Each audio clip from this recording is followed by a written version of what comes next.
Kita hari ini melanjutkan pembahasan dari outline-nya kita ambil dari buku yang biasa ibu-ibu pakai ya. Jadi hari ini saya nggak pilih tema khusus atau tema bebas gitu, tapi kita melanjutkan pembahasan dari buku yang biasa dipakai di PA Wanita. Saya cuma pakai outline-nya saja ya. Saya judulnya saja gitu. Bahannya mungkin saya nggak ambil dari buku itu gitu, saya dari komentari ya. Tapi ini baik juga supaya waktu ibu-ibu baca buku itu melanjutkan pembacaan, ada perspektif yang lain ya. Jadi kalaupun ada overlapnya itu nggak terlalu banyak gitu. Overlapnya nggak terlalu yang nggak semuanya itu yang kita bicarakan di sini adalah yang ada di buku ya. Jadi tema hari ini kan tentang tempat atau ini ya, tempat dan saat dan tempat yang sunyi. Lalu dengan subtitle devosi atau saat teduh Yesus, ini yang kita mau pelajari ya. Mari kita membuka bagian Alkitab, kita membaca Markus pasal yang pertama. Kita membaca ayat 35 sampai dengan 39 ya. 35 sampai dengan 39. Saya baca. Pagi-pagi benar waktu hari masih gelap, ia, yaitu Yesus, bangun dan pergi keluar. Ia pergi ke tempat yang sunyi dan berdoa di sana. Tetapi Simon dan kawan-kawannya menyusul dia. Waktu menemukan dia, mereka berkata, "Semua orang mencari engkau." Jawabnya, "Marilah kita pergi ke tempat lain, ke kota-kota yang berdekatan, supaya di sana juga aku memberitakan Injil. Karena untuk itu aku telah datang." Lalu pergilah ia ke seluruh Galilea dan memberitakan Injil dalam rumah-rumah ibadat mereka dan mengusir setan-setan. Demikian pembacaan firman Tuhan. Mari kita masuk dalam doa. Tuhan, kami bersyukur Engkau memberi kami kesempatan saat-saat di mana kami bisa merenungkan firman Tuhan bersama-sama. Kami berdoa supaya perenungan pada siang hari ini sungguh boleh memberkati kami.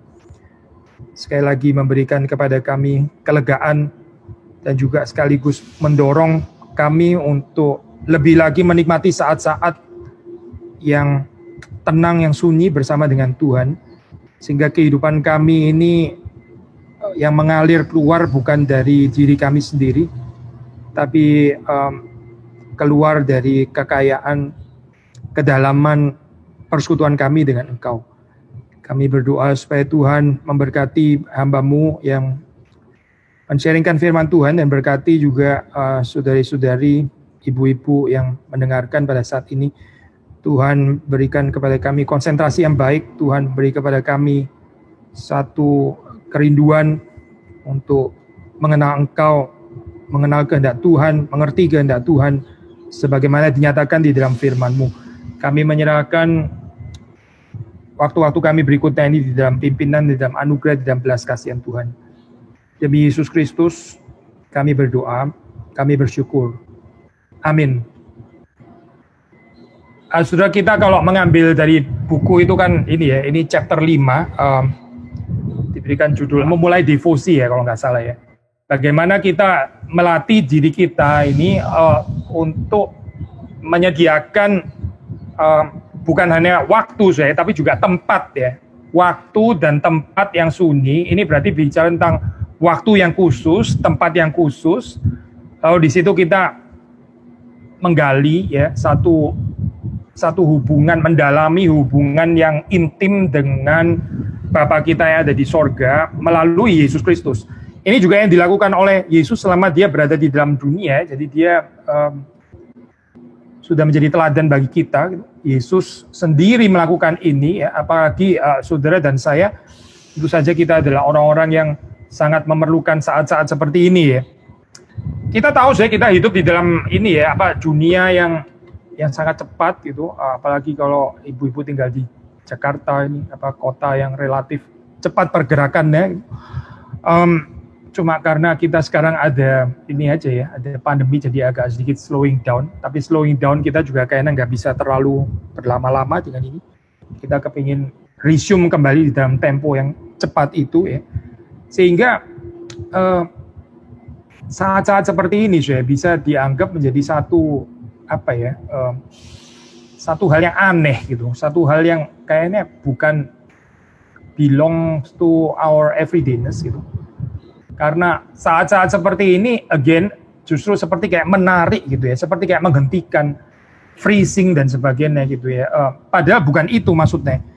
Yang kita mengerti sebagaimana kita pelajari daripada kehidupan Yesus Kristus, saat-saat seperti ini sangat penting, bukan supaya kita ditahan temponya jadi lebih lambat, bukan itu, tapi supaya apa yang keluar, yang mengalir dari kehidupan kita itu betul-betul keluar dari keintiman kita dengan Tuhan dan bukan dari diri kita sendiri.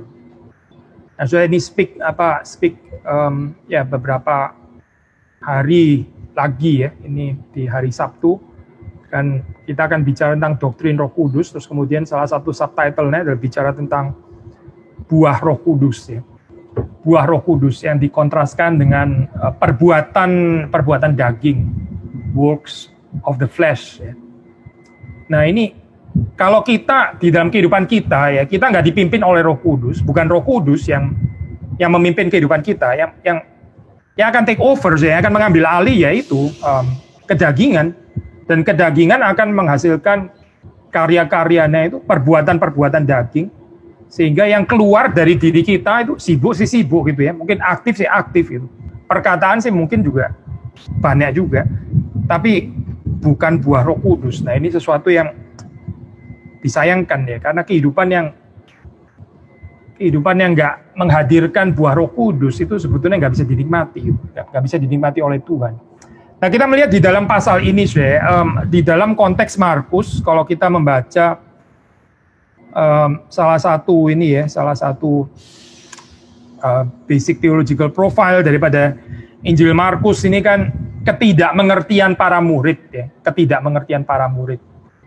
Jadi murid-murid ini di dalam Injil Markus digambarkan sebagai ya orang-orang yang kurang bisa memahami pribadi Kristus ya, pikirannya, lalu kehendaknya dan sebagainya. Tapi mereka ini ya spontan, misalnya saudara membaca di dalam perikop tadi ya, ini Simon seolah-olah ya rada menegur Yesus di ayat 37 yang tadi kita baca, kan mereka ini menyusul Yesus, tapi terus kemudian Simon berkata, semua orang mencari engkau, ya, semua orang mencari engkau. Seolah-olah mau mengatakan, kamu ini di mana aja sih ya? Semua orang itu cari engkau, semua orang itu sudah ngantri, sudah tunggu. Sayang ya, kalau kita nggak menemui mereka. Ini kan kesempatan, kamu bisa menjadi terkenal, kamu bisa menjadi dikenal, ya, kamu bisa menjadi lebih populer dan sebagainya. Tapi Yesus kan bukan datang untuk itu ya. Yesus bukan datang untuk lebih populer, lebih terkenal, ya, lebih ada popularitas. Dia bisa, kalau mencari itu sangat bisa, highly talented and gifted kok. Tapi hidup Yesus itu bukan itu, gitu. Dan demikian juga hidup saudara dan saya juga bukan itu. Kalau kita salah mengerti ya, seperti Simon ini.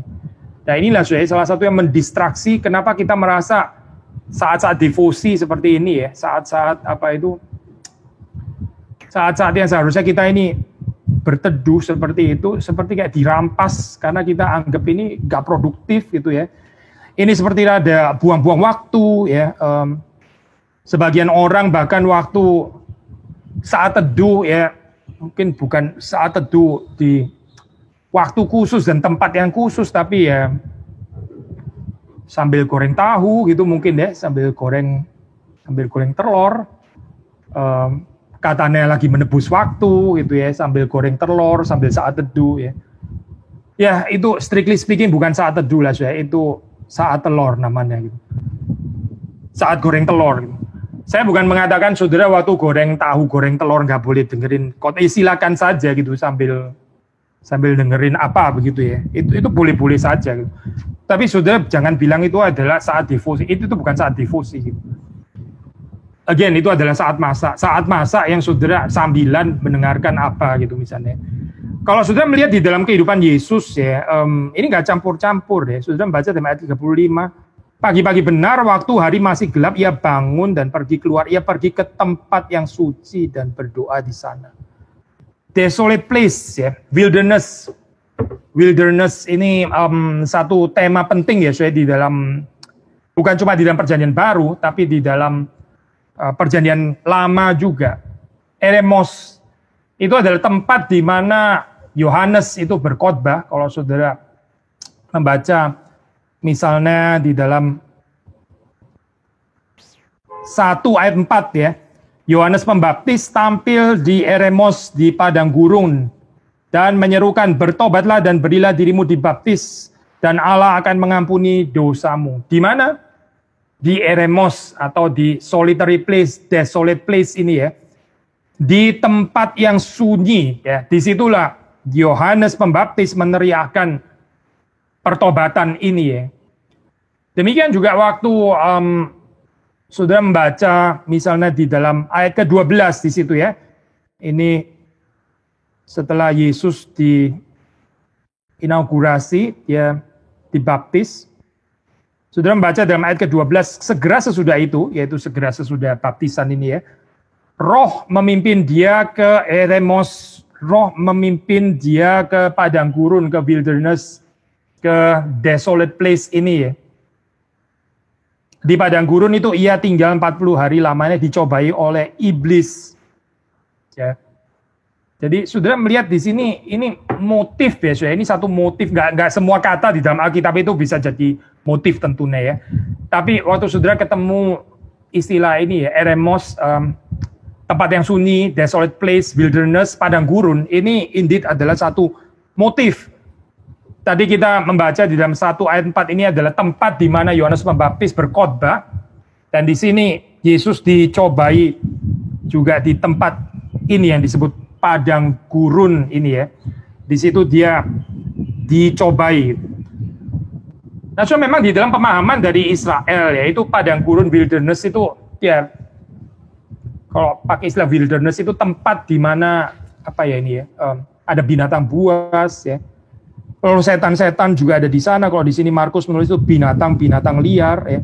Jadi bukan kebetulan di sini saya waktu Markus mencatat ini ada pencobaan ya di padang gurun. Padang gurun ini tempat yang kering kerontang ya. Tempat yang nggak ada manusia di sana gitu ya. Tempat yang di mana nggak ada manusia. Ya biasanya roh-roh jahat ada di sana gitu. Jadi ini tempat inilah sudah yang di mana Yesus itu juga dicatat di dalam perikop yang tadi kita baca ya, desolate place itu Yesus devosi di situ. Ya, kita ini ya sudah apa, biasanya kalau kita mau saat teduh ya, kita mau cari tempat yang senyaman mungkin ya.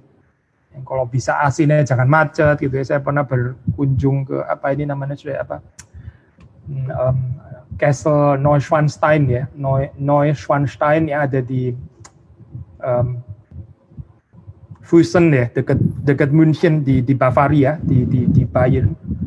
Nah, itu satu apa bangunan yang sangat menarik itu ya. Bagi saya yang paling menarik ya itu adalah kalau kita masuk ke dalamnya itu ada kayak apa ya namanya, praying corner gitu ya. Wah bagus sekali ya sudah tempatnya gitu. Ada satu corner, ada satu sudut ya, yang terus kemudian ada jendelanya itu melihat keluar lalu bisa melihat pemandangan yang indah di sana, menyaksikan gunung ya. Itu Neuschwanstein itu kan ditaruh dalam satu lokasi yang ya itu salah satu lokasi yang terbaik kalau mau bikin castle ya ada di sana gitu ya. Itu Neuschwanstein Castle itu Ludwig II ya. Tapi dia sendiri nggak bisa ya, dia nggak bisa mendiami castle itu terlalu lama karena dia adalah orang yang eksentrik. Ya, kemungkinan dia commit suicide ya setelah nggak lama setelah itu jadi gitu. Ini sesuatu yang ironi. Good. Tapi yang saya mau cerita bukan King Ludwig, bukan itu saya tertarik dengan satu corner itu ya yang menurut saya wah ini bagus sekali gitu ya. Bagus sekali. Orang bisa bikin satu tempat praying corner ya, devotion corner ya, wah sangat bagus.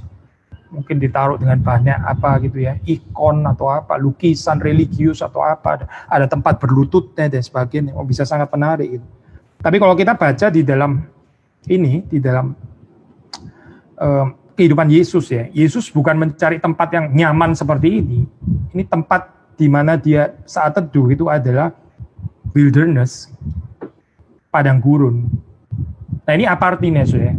Saat teduh itu nggak boleh bergantung dengan situasi nyaman ini. Gitu. Saudara nggak boleh bergantung dengan situasi yang ini saya mau saat teduh di sini ya, corner ini kayaknya enak gitu. Kalau saya buka jendelanya, saya bisa kelihatan ada taman gitu ya. Ini menyenangkan sekali saya devosi di sini gitu.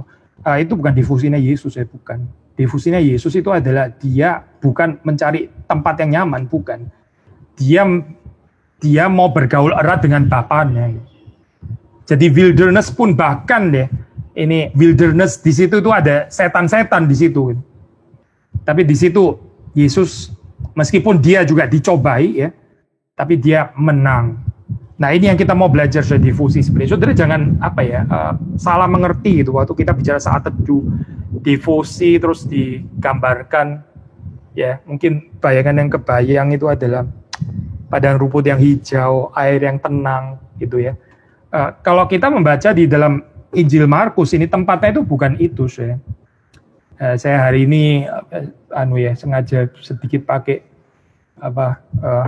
backgroundnya agak cocok gitu ya, ini wilderness. Ya orang di tempat ini ya panas gitu, orang berada di tempat seperti ini ya gak menyenangkan gitu, mendingan di tadi ya padang rumput yang hijau, ada danau yang tenang dan sebagainya. Kita bisa berlama-lama di sana, piknik, buka piker ya, bawa makanan, terus ngobrol-ngobrol di sana. Sekali lagi ya, tapi kalau kita membaca saat teduhnya Yesus itu bukan itu, saya bukan.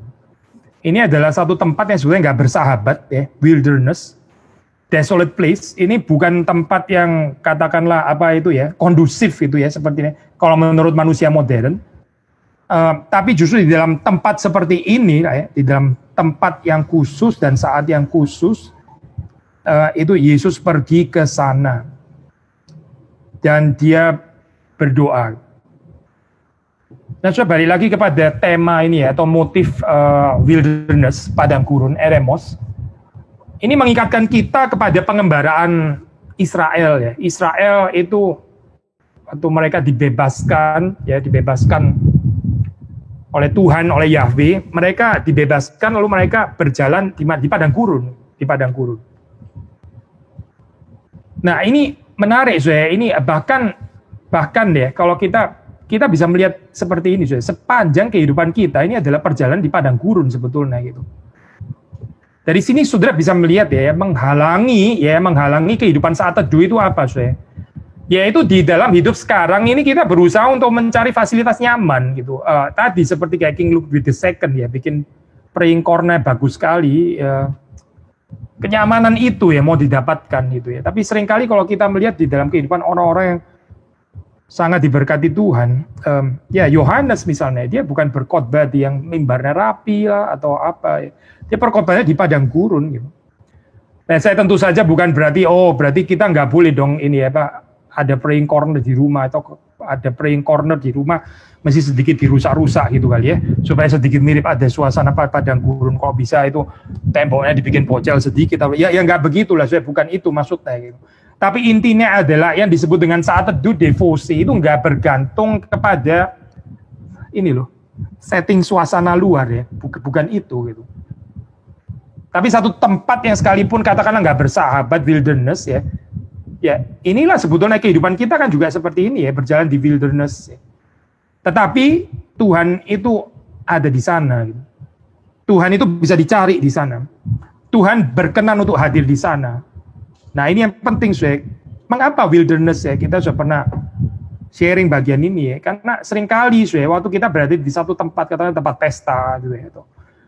Tempat yang bukan wilderness ya, tempat yang berkelimpahan gitu ya. Kita jadi confused ya antara kehadiran Tuhan atau kehadiran suasana gitu. Seperti Israel waktu dipimpin keluar ya. Mereka dipimpin di wilderness. Kenapa wilderness ya? Mereka belajar di situ ya untuk betul-betul mencukupkan diri dengan kehadiran Tuhan. Karena nggak ada apa-apa di sana, nggak ada sesuatu yang kita bisa jadi asyik gitu ya, nggak ada gitu. Ini kerontang gitu. Jadi betul-betul di dalam saat seperti itu ya, ini mirip seperti kayak kita sedang berpuasa di situ ya. Bisa nggak mencukupkan ini ya, kepuasan itu dengan kehadiran Tuhan. Lebih daripada kepuasan kita akan makanan, lebih daripada kepuasan kita akan fasilitas-fasilitas hidup yang mengelilingi kita ini. Kalau sudah membaca di Perjanjian Lama, ya ini wilderness, ini padang gurun, ini adalah tempat di mana bangsa Israel itu ya bertobat. Makanya bukan kebetulan di sini ya, Yohanes Pembaptis itu dia berkhotbah dan isi khotbahnya itu adalah isi khotbah ajakan pertobatan. Karena ini very much connected dengan wilderness ya, padang gurun ya, itu tempat di mana orang itu dimurnikan, di-restored ya. Orang itu di situ juga dikuduskan termasuk ya. Meskipun bukan padang gurun ya tentu saja yang menguduskan, bukan ya. Tapi ini adalah satu setting yang dipakai Tuhan di mana kita juga bisa belajar untuk mengalami pembentukan. Di mana sih? Di saat seperti apa? Ini di tempat dan saat yang sunyi, desolate place, wilderness. Dan sekali lagi di situ kita belajar untuk betul-betul menggali ya, hubungan yang lebih dalam, persekutuan yang lebih dalam dengan Allah kita. Gak banyak distraction ya, gak banyak distraction. Ya, kita kebaktian kan ya arguably ya, kalau mungkin kita datang ke gereja ya, simple. Kenapa saya datang ke gereja? Ya gampang, di gereja nggak ada sofa, di gereja nggak ada snack kan, di gereja nggak ada, ya itulah saya nggak ada yang nggak ada di rumah saudara gitu. Kebaktian di rumah bukan nggak mungkin memang ya, memang bukan nggak mungkin saya, tapi saudara tahu banyak distraksinya. Gitu. Bahkan as simple as tombol pause itu ya, saudara bisa pause gitu, terus saudara pergi ke kulkas minum dulu lah atau apa gitu. Coba saudara pergi ke gereja, nggak ada tombol pause kan, pause gitu, terus semua orang freeze termasuk pengkhotbahnya, terus saudara keluar dulu ke dapur, minum terus balik lagi, nggak ada. Ini sovereignty-nya bukan di saudara kan, waktu saudara datang ke gereja, saudara nggak bisa sovereign seperti itu.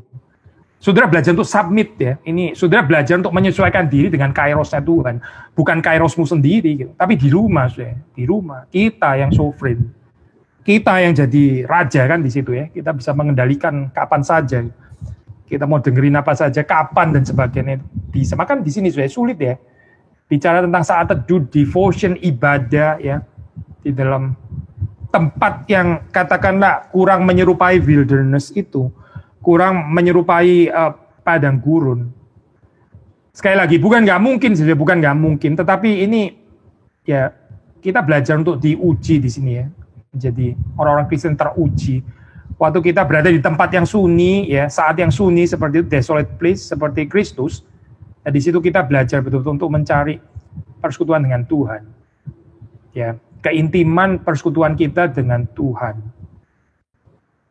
Saudara, kalau saudara membaca di dalam Injil Markus ya, ini dicatat di Markus ini Yesus 3 kali ya dia berdoa di situ, yaitu 1:35, 6:46, lalu terus kemudian yang terakhir itu ya di Getsemani ya, pasal ke-14.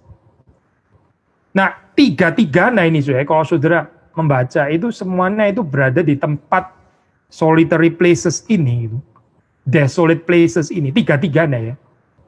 Menarik ya, saudara. Markus ya, ini kita pakai perspektifnya Markus ya. Yesus dicatat di Markus itu berdoa 3 kali ya. Menurut catatan Markus itu 3 kali dicatat Yesus berdoa.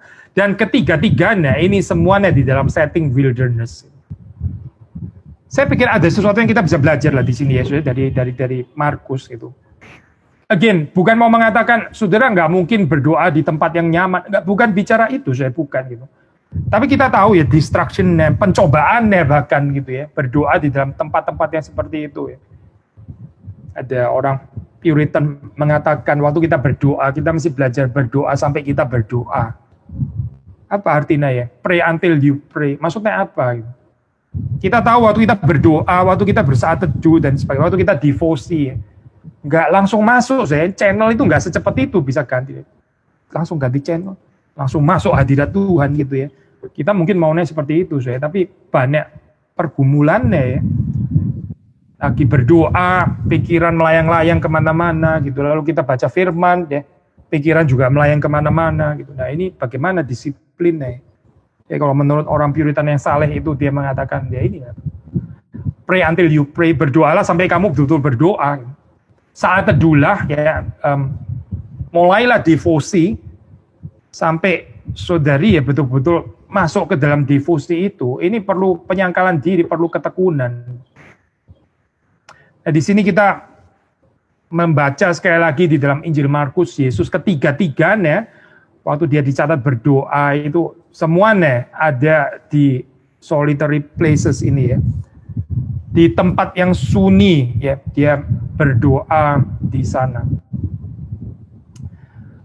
Dan bukan hanya itu, komentari juga mengatakan juga di tiga-tiganya ini ya, di tiga-tiganya ini konteksnya itu berarti dalam konteks perlawanan terhadap pelayanan Kristus. Saat teduh ada spectrum of meaning seperti ini, saat teduh itu ada apa ya? Ada pengertian termasuk ini ya, perlawanan di dalam pekerjaan Tuhan yang dipercayakan dalam kehidupan kita. Maka sudah melihat di sini ada certain apa ya, nuansa spiritual war gitu, termasuk di dalam devotion. Sulit ya ini apa? Setan tuh paling nggak suka dengan berdoa gitu. Setan tuh paling nggak seneng dengan yang namanya persekutuan doa. Gitu. Saudara boleh aktif, saudara boleh terlibat banyak, ini mungkin nggak terlalu jadi masalah dari saudara. Itu karena ya kalau asal yang keluar dari kedagingan aja. Saudara mau aktif nggak apa-apa juga sih. Saudara mau aktif silakan aktif. Saudara banyak ngomong, bahkan ngomong firman Tuhan sekalipun, nggak apa-apa juga. Tapi jangan dari kuasa Tuhan. Dan kuasa Tuhan itu dari mana, saudara? Ya ini dari kehidupan yang mengerti ya bahwa waktu kita melayani itu ada spiritual war, lalu kita memilih untuk berperang daripada kita diam-diaman dengan hanyut begitu saja ya di dalam satu kehidupan yang seringkali seperti kayak menyatakan kekristenan yang kalah gitu, kekristenan yang nggak berbuah, kekristenan yang suam sekali. Tetapi Yesus waktu dicatat ini ya di dalam apa itu saat-saat doanya, sudah melihat di situ ya ketidakmengertian para murid, ya tuduhan, ya oposisi di dalam pekerjaan Bapaknya yang dipercayakan di dalam kehidupannya. Sekali lagi saya, ini saat teduh itu ada ya waktu-waktu berdoa ini ya. Ada nuansa peperangan rohani di dalamnya. Betul, kita bicara di situ tentang kelegaan, nggak salah kok. Tadi saya berdoa mulai dengan kalimat itu ya. Ini kita merindukan saat-saat kelegaan bersama dengan Bapa. Betul, tapi kelegaan di sini saudara masih mengerti dengan benar ya. Kelegaan di wilderness. Ini kelegaan juga termasuk karena kita sedang berperang melawan iblis, termasuk juga di dalamnya. Yesus dicobai oleh iblis di solitary place ini, termasuk ini. Jadi saudara jangan gambaran apa ini ya, romantisisme, sentimentalisme, saat teduh terus kemudian digambarkan seperti itu ya. Salah mengerti loh nanti, bukan yang diajarkan di dalam Alkitab. Apa yang kita bisa belajar saudara ini tadi kita sudah mengatakan ya, yaitu bagi Yesus ya ini nggak ada polarisasi ya, nggak ada polarisasi, nggak ada either or antara pelayanan keluar ya dengan kedalaman batiniah, antara yang inward dan inward dan outward work itu nggak ada polarisasinya, ada ya kekristenan saat ini ya kan suka menghidupi polarisasi ya, polarisasi. Apa itu polarisasi? Ya ini dua kutub yang berseberangan dan seperti kita harus memilih kalau kutub A berarti bukan B, kalau kutub B berarti bukan kutub A. Maksudnya begini orang melihat jadi bagaimana? You mau cenderung hidup yang lebih kontemplatif gitu ya, via kontemplativa, atau kamu mau memilih hidup yang lebih aktif gitu, via aktiva. Sebetulnya dua hal ini sekalipun berbeda tapi kita kan nggak harus memilih ya. Tapi kecenderungan yang terjadi di dalam kekristenan adalah ya ada orang yang aktif itu, aktif sekali ya, aktif. Ini orang yang nggak bisa diam gitu. Tapi dia nggak bisa berdoa, dia nggak bisa saat teduh. Orang ini nggak bisa contemplating, itu nggak bisa. Sementara ada gambaran orang lain seperti kayak suka contemplating, suka merenung, ya. Merenung tapi nggak bisa kerja orang ini. Terus seperti kayak belajar firman Tuhan, ya. Tapi juga nggak melayani juga dia. Sukanya belajar, sukanya merenung gitu ya. Tapi ini perenungan yang kemana kita juga jadi nggak jelas.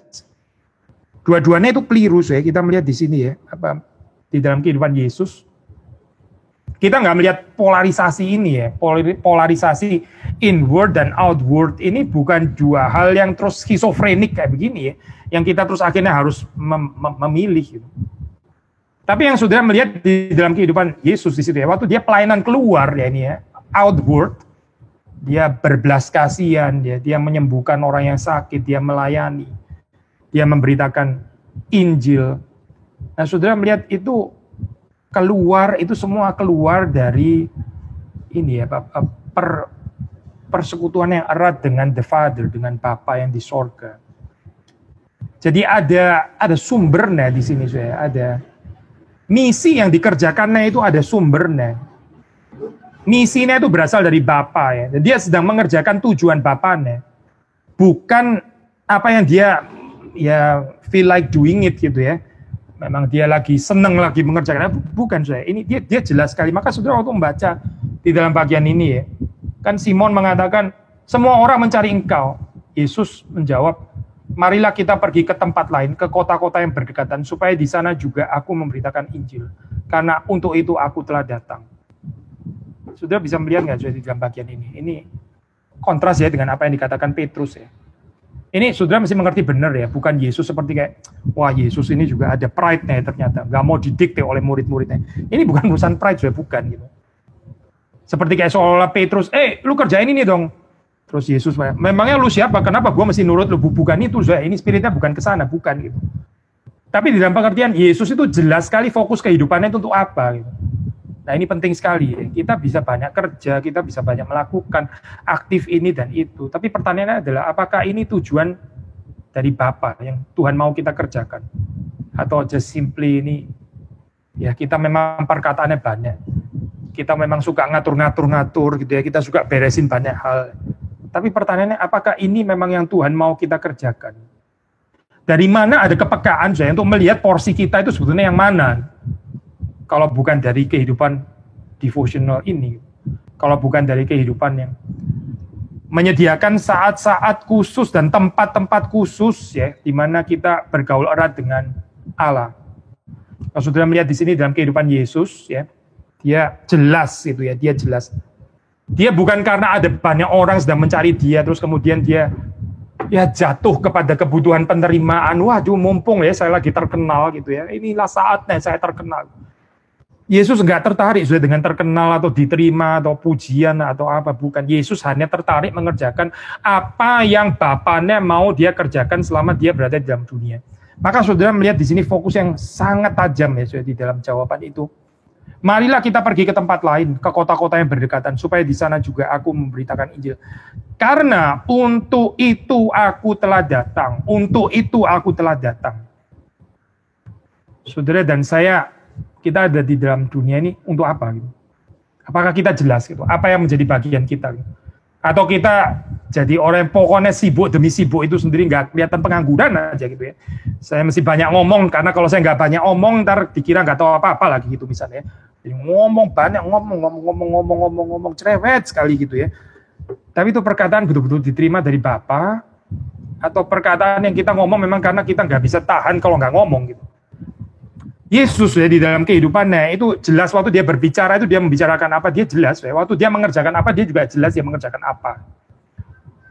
Porsi yang dia kerjakan di dalam dunia ini sangat jelas dan dia dengan tajam melihatnya. Mengapa saya? Ya karena dia ada kehidupan devotional ini.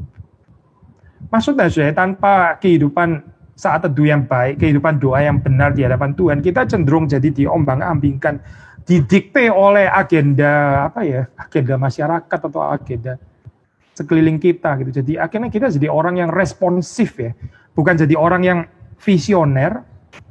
Ini kan visioner seperti ini ya. Dia kan nggak didikte Yesus ya, tapi dia menggerakkan. Dari setelah dia berdoa, dia tahu dia mesti mengerjakan apa. Ini visioner dan inisiatif.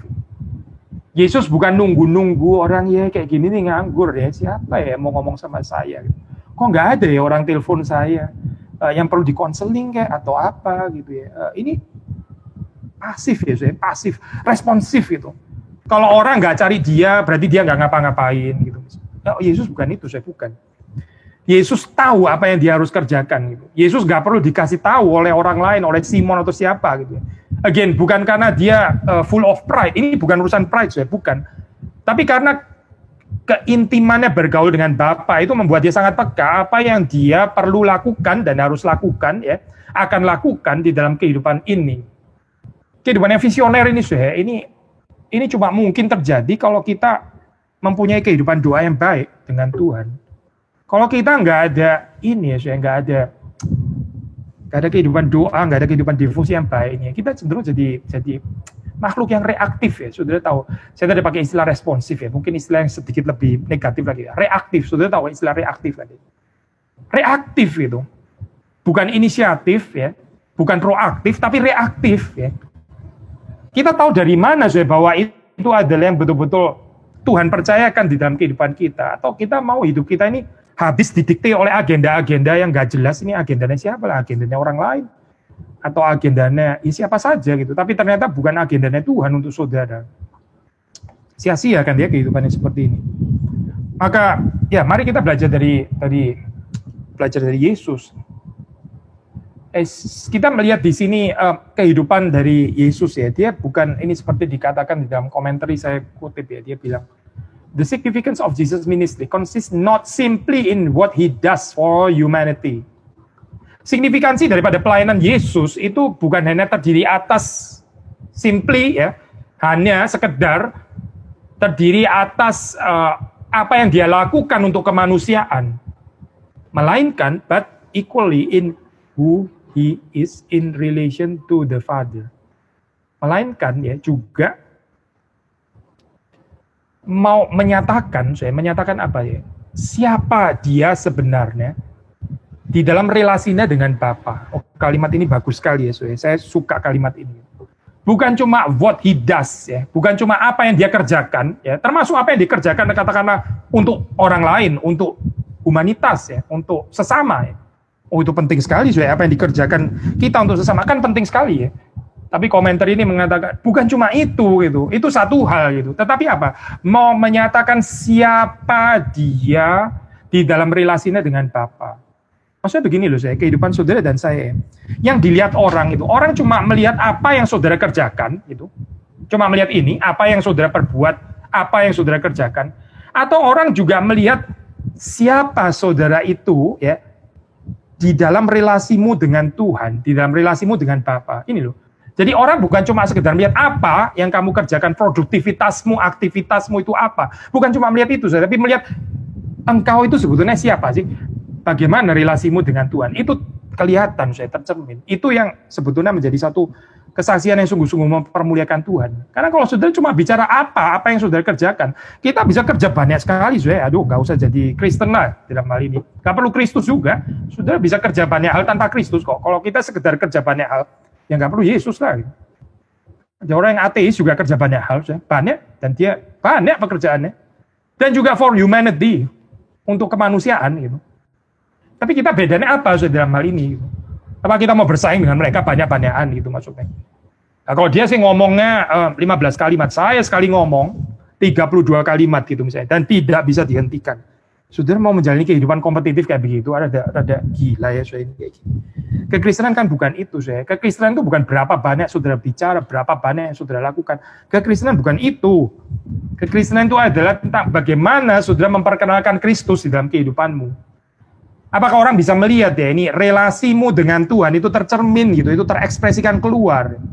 Ada satu penulis spiritual saya, ini dia menarik ya, dia pernah tulis tentang kehidupannya saat teduh gitu. Lalu dia ada di dalam satu komunitas orang yang percaya juga gitu. Lalu dia pernah bicara, jujur dia bilang, saudara-saudari saya yang di dalam Tuhan itu sangat tahu ya hari itu saya saat teduhnya beres atau tidak gitu. Karena apa saya biasanya di dalam hari yang persekutuannya nggak jalan dengan Tuhan gitu ya, itu ya terjadi adalah hari itu gampang terprovok, ya, highly emotional, ya, ngamuk-ngamuk, agitated, gelisah, uring-uringan gitu ya.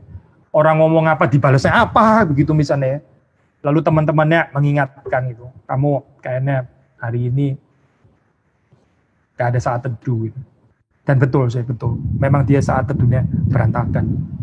Saya bukan mau menjadikan ini sebagai apa ya, seperti kayak rumusan mujarab gitu misalnya ya, seperti kayak kiat sukses, bukan itu saya, tapi ini sesuatu yang memang ya harus kita latih gitu di dalam kehidupan kita. Kalau kita nggak menyediakan waktu-waktu khusus ini ya, saat khusus ini ya, yang akan take over sekali lagi saya, itu kan yang mengendalikan kehidupan kita bukan Roh Kudus, karena kita juga nggak mengejar dia. Lalu apa yang akan muncul? Yaitu kedagingan kita yang akan menguasai. Lalu yang akan dihasilkan, apa yang dihasilkan yaitu perbuatan-perbuatan daging. Saudara baca Galatia pasal 5 ya.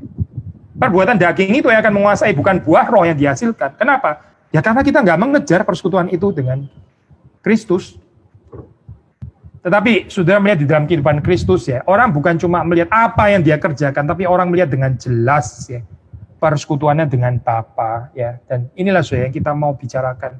Bukan cuma sekedar ini ya, metode atau apa ini namanya ya. Pokoknya bagaimanapun juga gitu misalnya, antara jam 6 sampai jam 7 pagi gitu misalnya ya. Pokoknya kamu harus saat teduh ya, ini jadi legalistik ya. Kita mesti mengerti substansinya apa ya waktu kita mengajarkan ini, waktu kita sharing kehidupan Kristus ini sebetulnya apa. Ya substansinya tidak lain tidak bukan adalah Kristus sendiri sebetulnya. Jadi saudara melihat di sini ya, kalau kita membaca kehidupan Kristus, dia bukan ya, neither nor, ya, dia bukan apa ya, orang asketik yang sukanya merenung gitu ya. Pokoknya ini adalah orang yang menarik diri, ya, selalu di padang gurun, lalu terus merenung terus gitu ya, contemplating ya. Atau apa sih?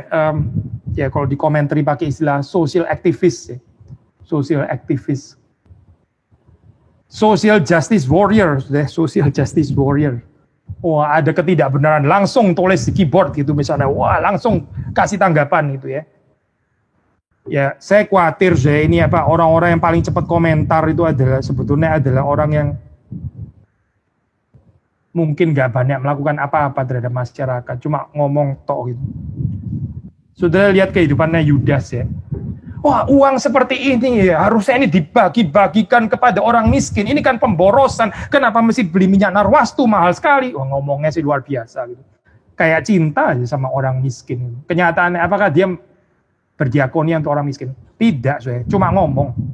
Cuma kritik. Serang ini, serang itu, accuse ini, accuse itu gitu ya. Tapi dia sendiri apa? Ya dia sendiri nggak melakukan itu. Tidak. Ini paling khawatir ya saya kehidupan kayak begini. Seperti kayak concern, social issue dan sebagainya. Banyak ngomong, banyak kritik ya. Orang kalau di gereja saya ini fenomena ini juga menarik ya. Yang paling banyak kritik mungkin yang gak melayani apa-apa saya. Kritik terus gitu ya. Semua juga dia kritik gitu ya. Pikirannya selalu negatif. Terus kemudian waktu dilihat ya memang dia gak pelayanan soalnya gitu. Tapi orang yang pelayanan tahu kesulitannya, tahu bebannya ya, tahu air matanya. Biasanya nggak banyak bicara gitu. Kalaupun dia kritik, kita tahu dia kritik karena dia mencintai, kritik karena cinta, bukan kritik karena I criticize therefore I am gitu, bukan. Itu orang krisis namanya saya. Dia mengkritik supaya orang tahu bahwa dia eksis gitu. Ya nggak berguna lah seorang seperti ini. Gitu. Tapi sudah melihat di dalam kehidupan Yesus ya, Yesus indeed dia mengkritik juga, dia mengkritik orang-orang Farisi ya, kebejatan yang ada, dia kritik dia melakukan kritik itu, kritik sosial termasuk gitu. Tapi saudara lihat kehidupannya itu kritiknya pun itu juga keluar dari persekutuan yang intim dengan Bapa. Jadi dia sekali lagi ya, bukan polarisasi ini ya, banyak kritik ya, isu sosial dan sebagainya. Tapi sendiri nggak ada persekutuan dengan Allah. Atau ya ini kontemplasi ya, tapi nggak melakukan apa-apa, nggak ada tanggung jawab sosial. Ya. Dua-duanya ini bermasalah, sudah kita nggak mau masuk ke dalam model polarisasi kehidupan yang seperti itu, kan itu nggak menarik ya.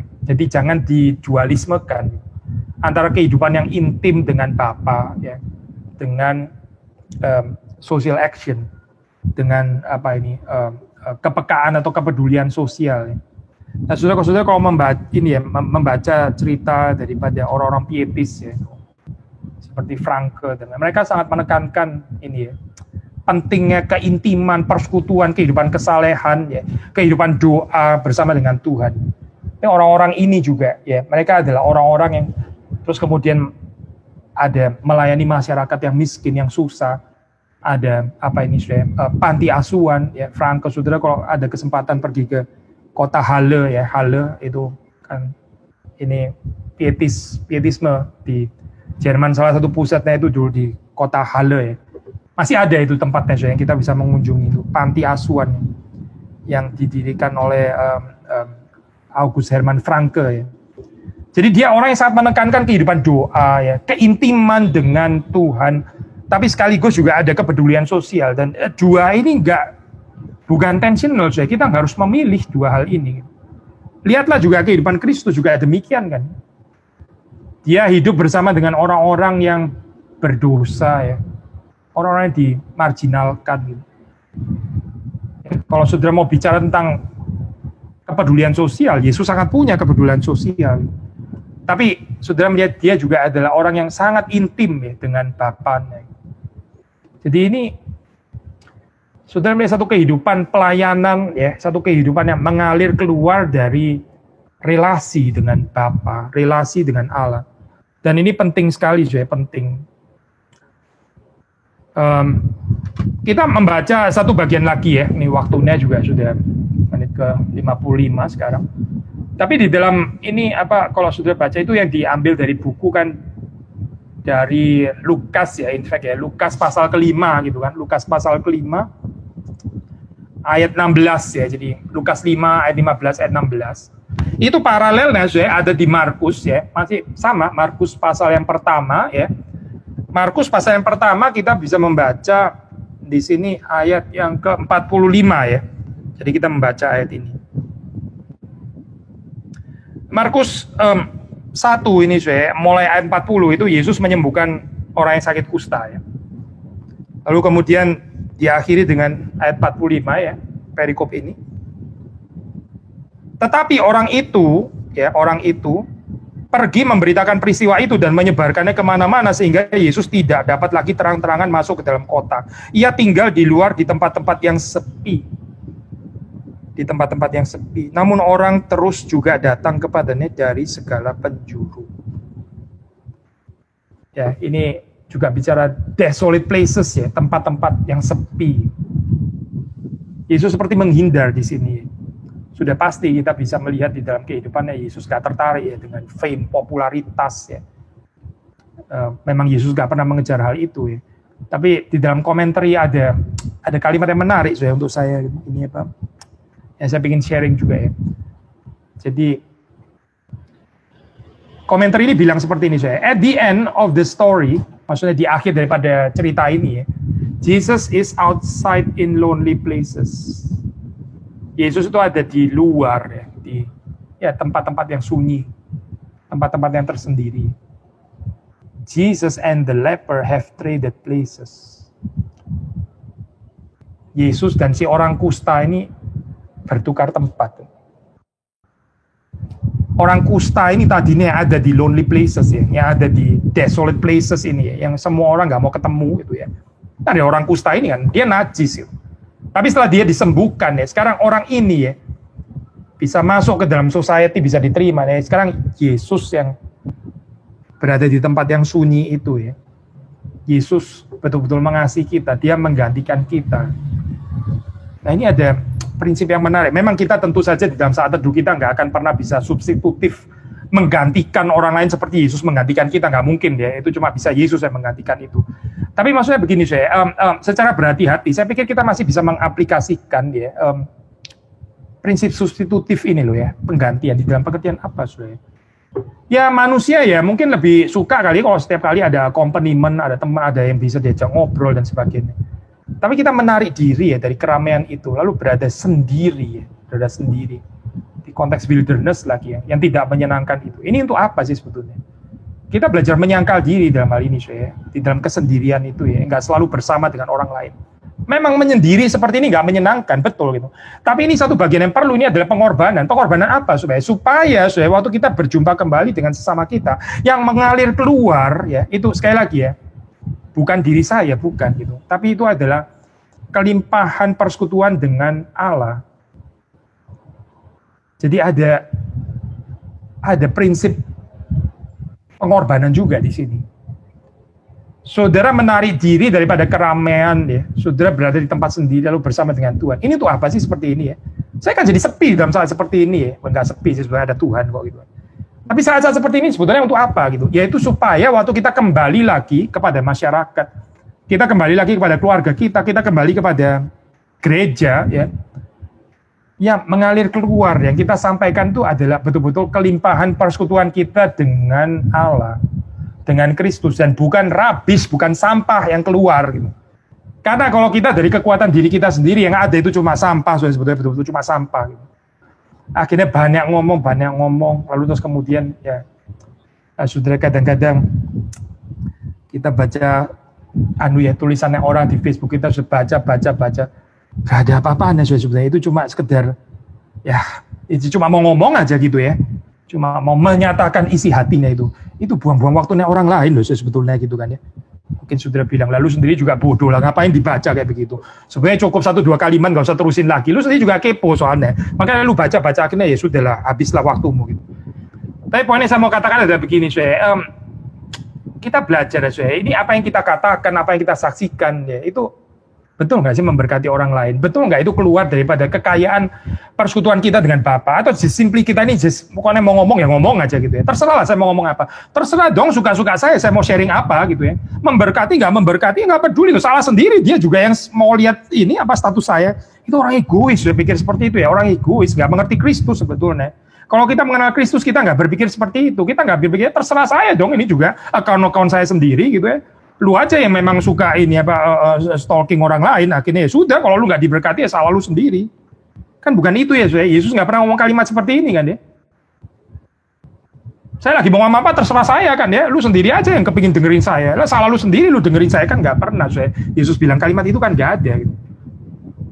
Waktu Yesus berbicara ya, itu momen dia berbicara, betul-betul berbicara yang sangat memberkati orang lain. Waktu Yesus melakukan sesuatu, yaitu melakukan sesuatu yang betul-betul ya, lahir daripada kelimpahan persekutuan dengan Bapanya. Sehingga nggak pernah ada perkataan trivial gitu, apalagi yang sia-sia. Nggak ada pekerjaan yang juga remeh-temeh yang boleh ada, boleh nggak ada begitu ya.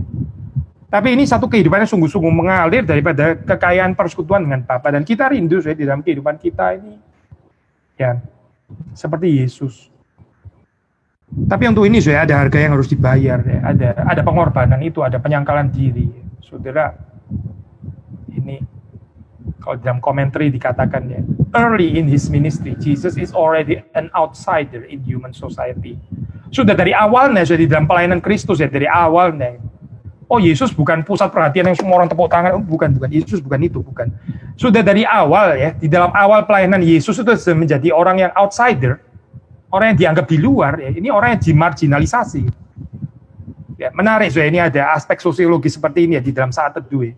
Saat teduh itu adalah ya belajar bagaimana kita ini nggak sakit hati kalau kita dimarginalisasi. Ya, karena Yesus pun juga begitu.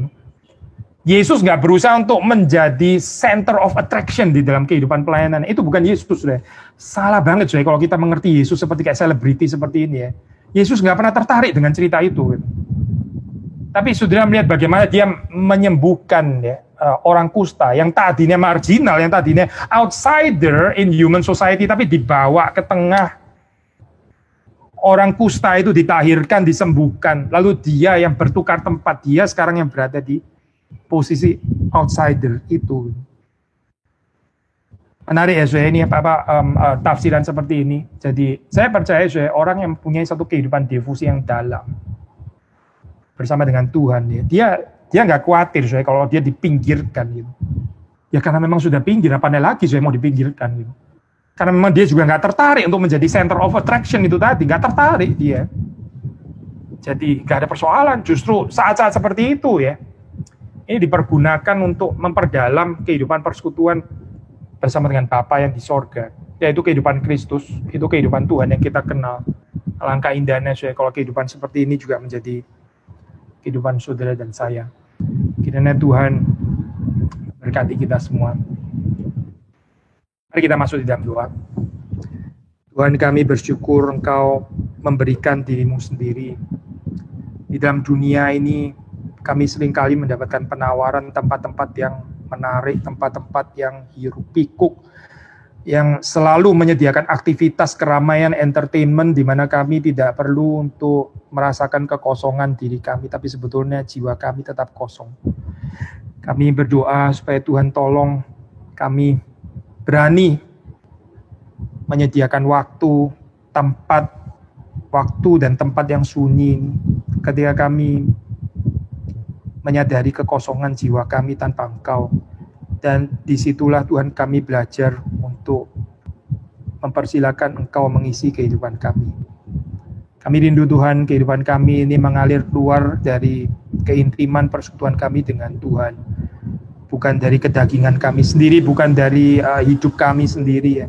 Tidak ada yang bernilai di dalamnya, kecuali Tuhan yang berada di dalam hidup kami. Tuhan yang menolong kami, Tuhan yang berbelas kasihan kepada kami, pertumbuhkanlah kerohanian kami. Demi Yesus Kristus kami berdoa, kami bersyukur. Amin.